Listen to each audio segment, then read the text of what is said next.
కాటమరాయుడు సినిమాలో ప్రిన్స్ మహేష్ బాబు ఓ అతిథి పాత్ర పోషించారని టాక్ ఈ సినిమా విడుదల కాకముందు నుండి వినపడుతుంది. కానీ టీజర్ విడుదలైన తర్వాత ట్రైన్ షాట్ ను చూపెడుతూ ఇందులో ఉన్నది మహేష్ బాబే అన్న ప్రచారం ఊపందుకుంది. అయితే ఇవన్నీ ఒట్టి పుకార్లే అని తేలిపోయింది.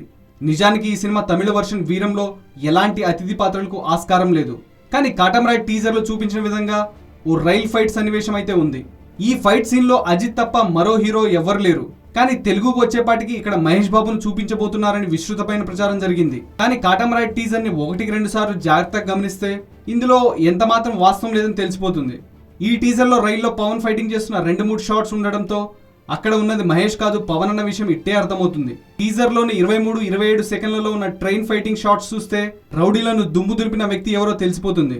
పెద్ద సినిమాలకు ఇలాంటి పుకార్లు షికార్లు చేయడం సర్వసాధారణమే. అయితే పవన్ సినిమాలో ఏకంగా మహేష్ ఉన్నాడని ప్రచారం జరగడంతో దీనికి మరింత ప్రాధాన్యత దక్కింది. మొత్తానికి ఈ సీన్ లో ఉంది మహేష్ కాదని తేలిపోయింది. అయితే మహేష్ ఈ సినిమాలో గెస్ట్ రోల్లో కనిపిస్తున్నాడని వార్తలు మాత్రం తెగ వినిపిస్తున్నాయి. దీనికి సంబంధించిన షూట్ మాత్రం ఇంతవరకు జరగలేదని సమాచారం.